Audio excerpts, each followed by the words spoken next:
My name is Chloe and I'm 44 years old. I'm about to share a pivotal, rather dramatic moment in my life and I'd like you to listen in. When I was 25, I met and married Ethan, a hardworking businessman, thanks to a mutual acquaintance.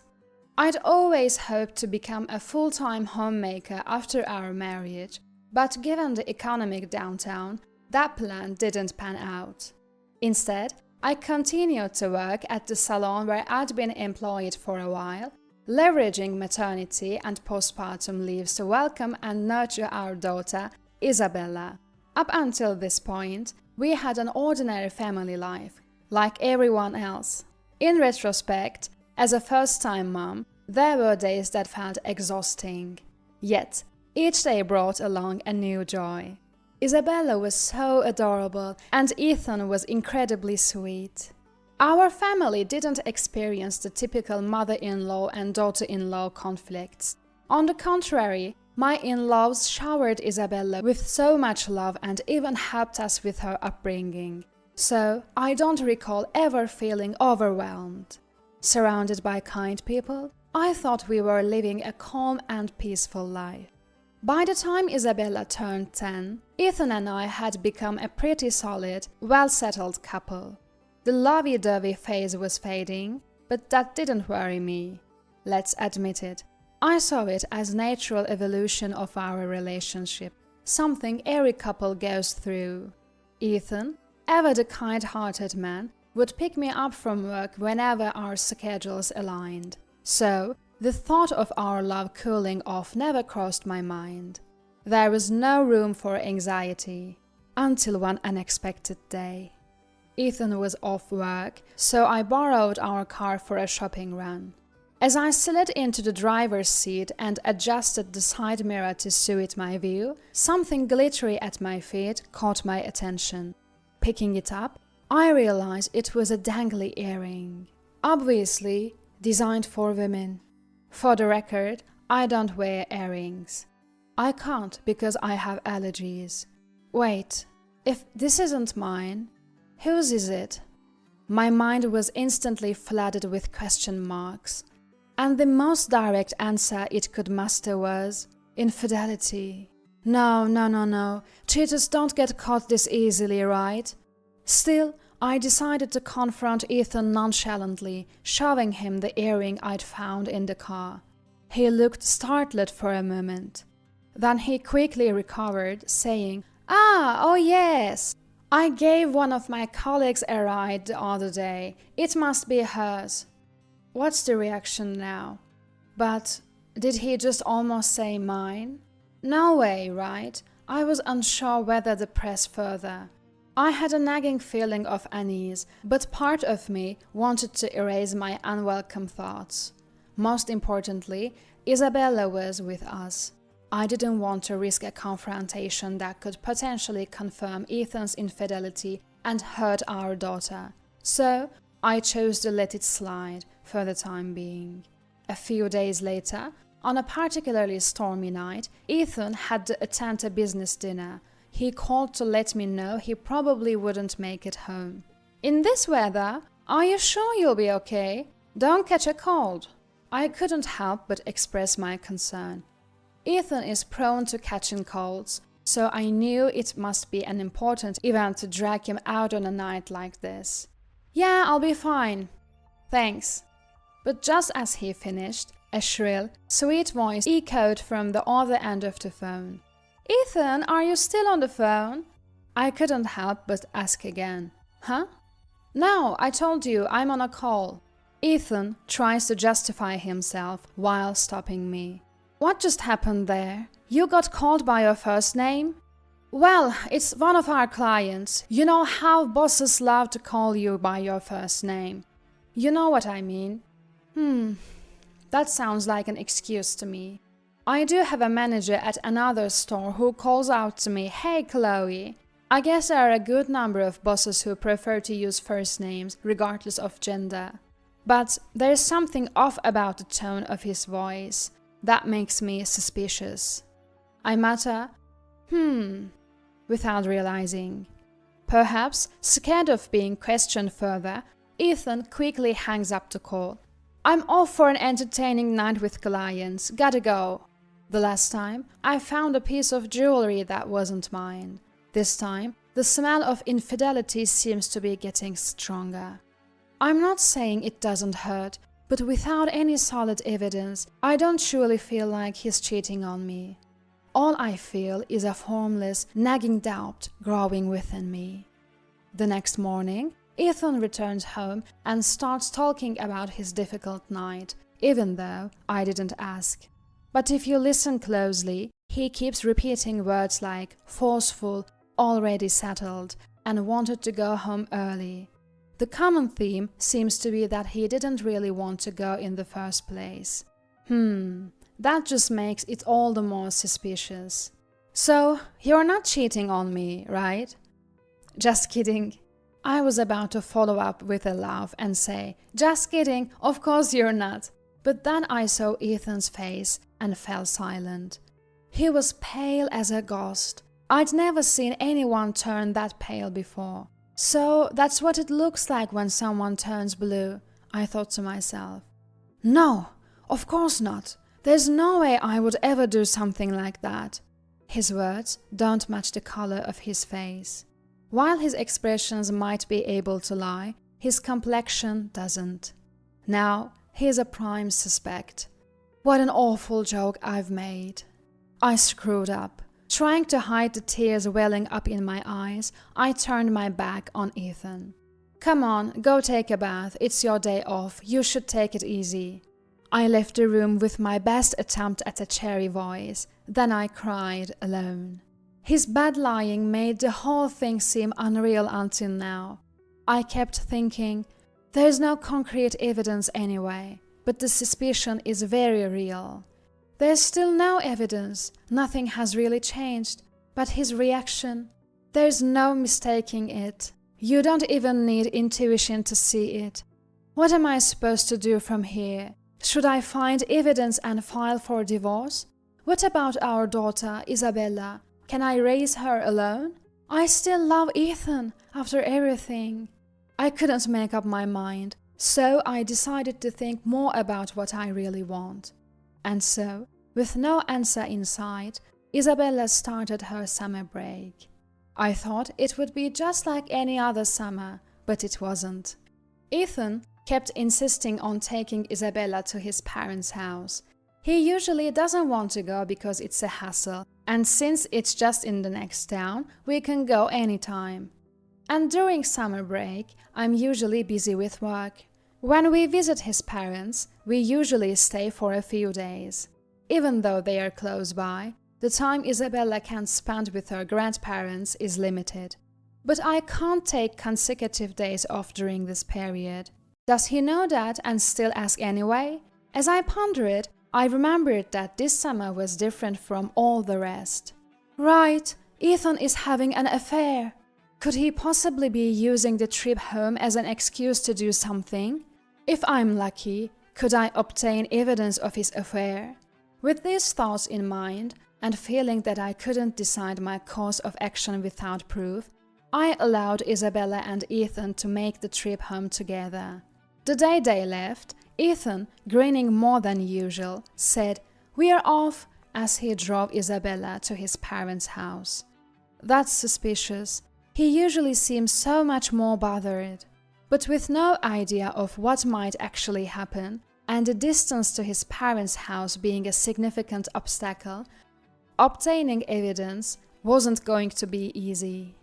After sending them off, I rummaged around the house but found nothing. I knew it wouldn't be that simple. As I was exchanging voice messages with Isabella via the GPS, I was about to give up on finding any proof. The next day, after searching all night for evidence and not finding any, I went to work with a tired face from the lack of sleep. Everyone was worried about me, but I brushed them off with a laugh, saying, "The heat kept me awake." As I exchanged messages with Isabella during my work breaks, I was expecting another fruitless day. But then I noticed something odd. Although Isabella was supposed to be at her in-laws, the GPS was acting strangely. It was moving. Sure, she might go somewhere, but the GPS showed Isabella heading towards a street lined with pubs. I had a bad feeling about this. In a rush, I told my manager, "I'm not feeling well," and decided to leave work early. While I was doing that, the GPS stopped at a shop in the city. The name of the shop was Amore Club, Love and Me. This is a romantic hotel. Isabella brought the GPS to a hotel? What? I was confused. What if she was involved in some kind of trouble? Isabella hadn't responded to the messages I had sent her yet, so in a panic, I called Ethan's parents' house. "Hello, I'm sorry for the sudden call. Is Isabella there?" I didn't know if Ethan's mother, father, or even Ethan himself had answered the phone. "Chloe? Isabella just left with my son to go play. What's the matter? You sound so panicked." The person on the other end was Ethan's father.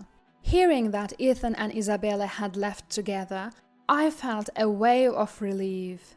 I'm glad she's safe. But as soon as the relief washed over me, a question popped up in my mind. Why is Ethan at a hotel with Isabella? Could this be the evidence I've been looking for? Just as I was thinking this, I got a reply from Isabella on the GPS. I told Ethan's father, "Can I call you back later?" and abruptly ended the call. Then I quickly responded to Isabella. "What are you doing now?" "I'm waiting in the car for Dad." I checked the GPS location again in case I was mistaken. It's still the hotel. No matter how many times I look, it's the hotel. Did he just abandon Isabella in the parking lot of the hotel? I felt myself losing control. More than having definite proof of the affair, the fact that he brought Isabella to such a place was unbearable. Ethan's father had said that Ethan took Isabella out saying he was going to have some fun.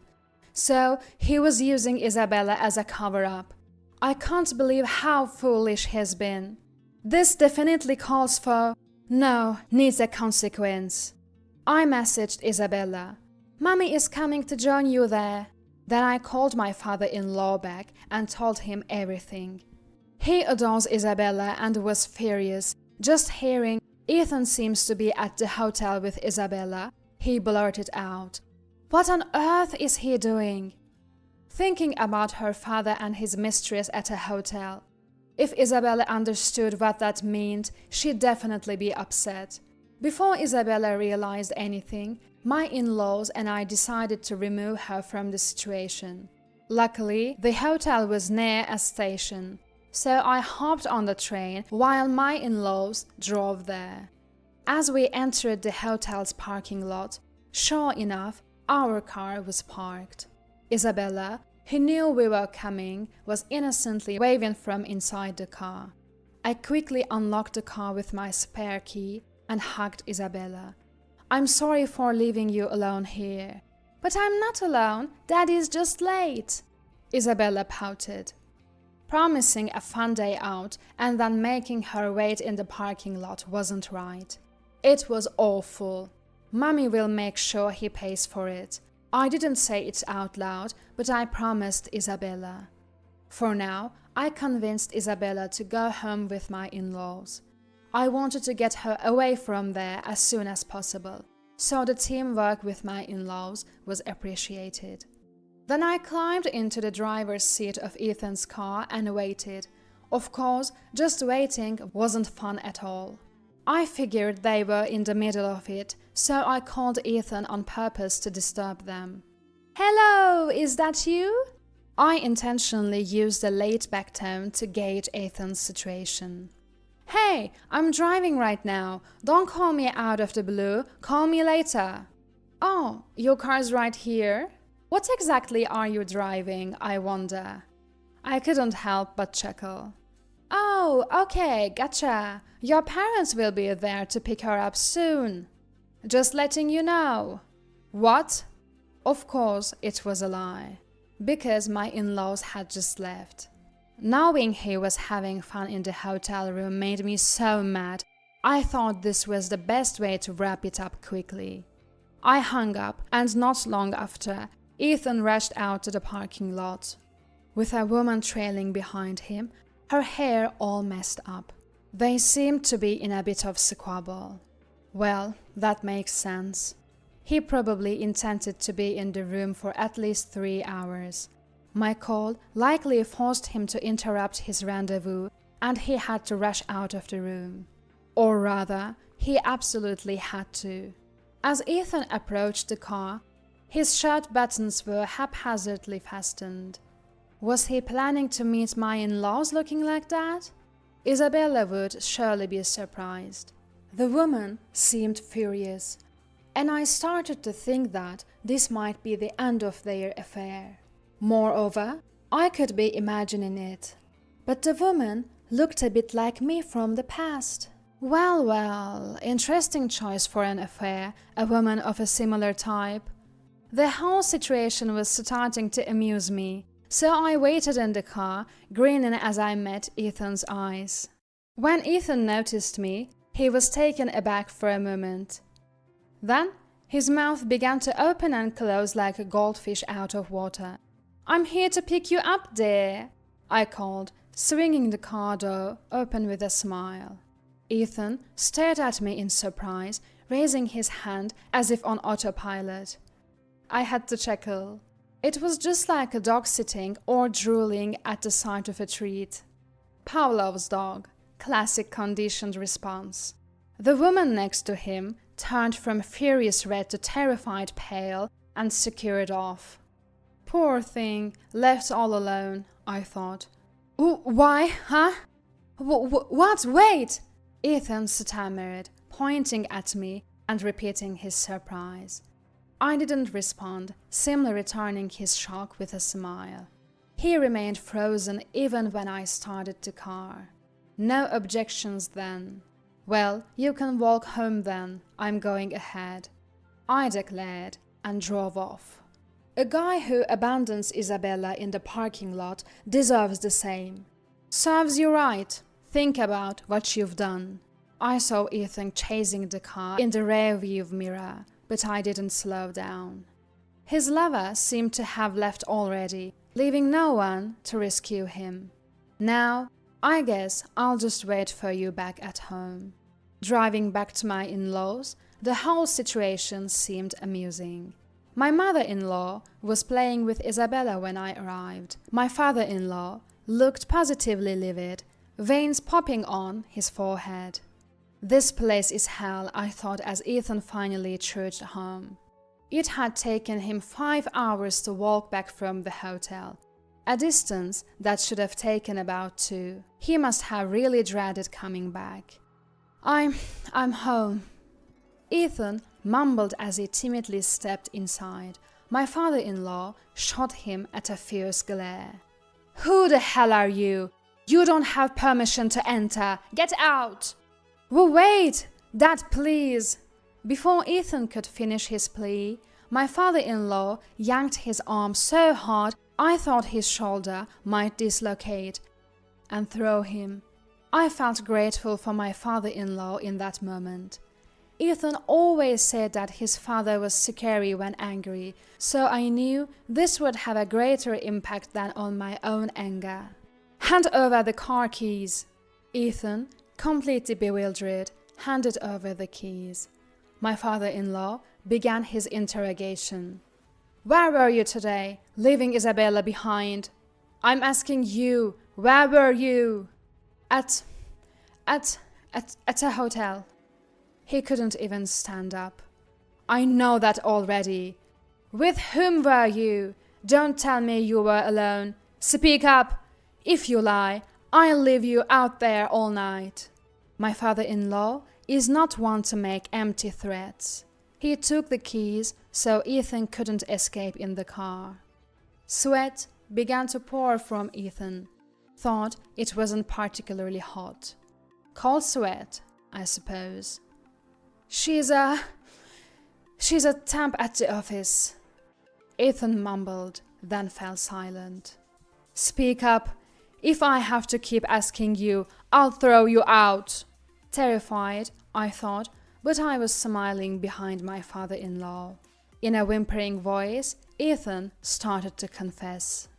He said he found the temp cute and just wanted to chat a little. But she was much more receptive than he expected, and before he knew it, they were involved. Flattered by the attention of a younger woman, he got carried away and lost control of the situation. Ethan spilled his guts, every last detail. I have to admit, I was somewhat pleased when he said, I found the temp attractive. Probably because she reminded me of myself. I felt like it was a roundabout compliment. But that doesn't mean I'm about to forgive him. I had a pretty good idea of what I wanted to do. I understand.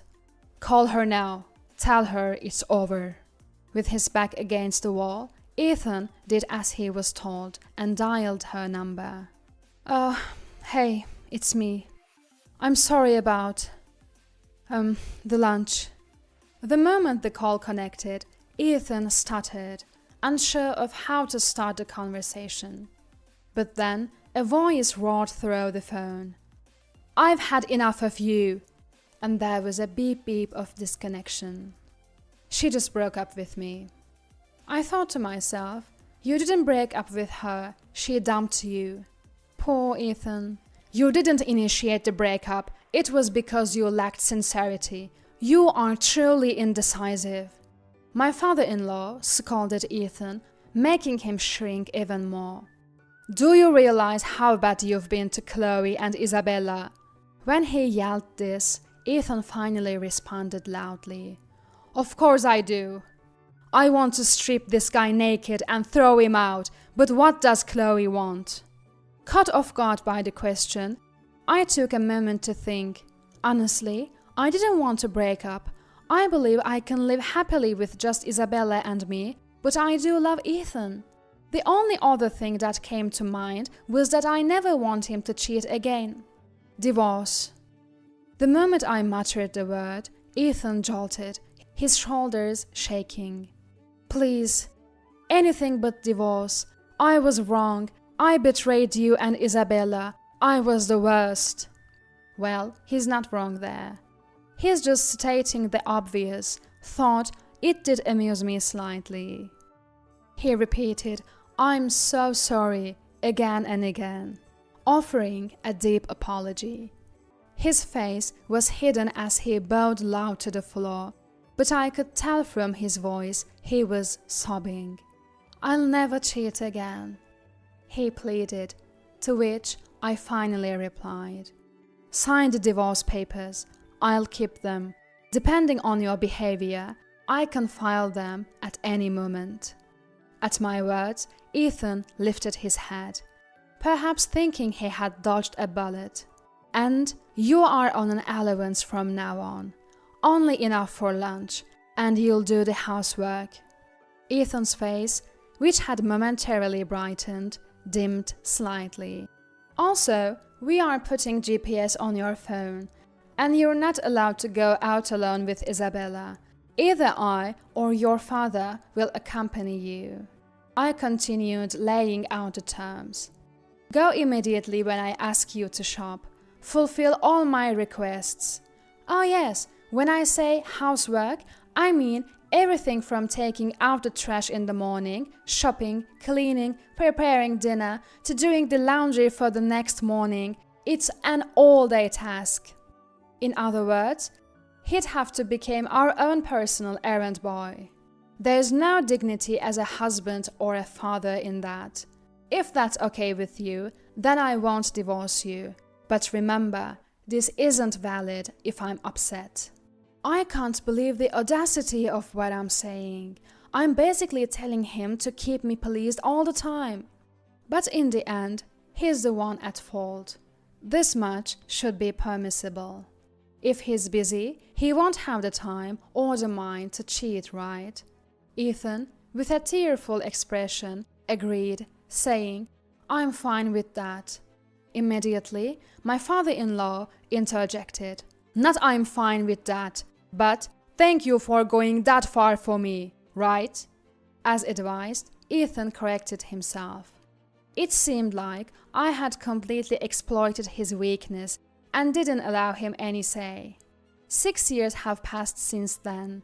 I still keep the divorce papers locked in a drawer, out of Ethan's reach. Ethan doesn't seem to be showing any signs of cheating either. Rather than trying to keep me happy, it seems to have become a natural part of him. No wonder our teenager daughter, Isabella, still mocks him, saying, "Your actions back then were just unthinkable." Ethan seemed to find being disliked by Isabella several times more painful than being scolded by my father-in-law or me. As Isabella grew, his determination to be a better husband became more and more apparent. Thanks to that, I am happy. Don't misunderstand. It's not that I have forgiven Ethan for his one-time mistake. The agreement I made with Ethan at that time, to not divorce him, was to protect my own happiness. My ultimate goal was for the three of us in this family to live harmoniously. Even if Ethan had wanted to break up, the conclusion would have been the same. I had no intention to divorce, even if it meant binding a resistant Ethan. However, as long as he fears being served divorce papers, I suppose it's okay to think that we're in love. Now, Ethan cherishes our family, not because he's bound to me, but of his own accord. That's why this story is about the most challenging time in my life. Looking at my family now, I can confidently say that such a thing will never happen again. As evidence, I'm very happy now. I want everyone listening to this to know. Don't think you can easily destroy the family I've built. Even if the world turns upside down, I won't let go of Ethan, just so you know.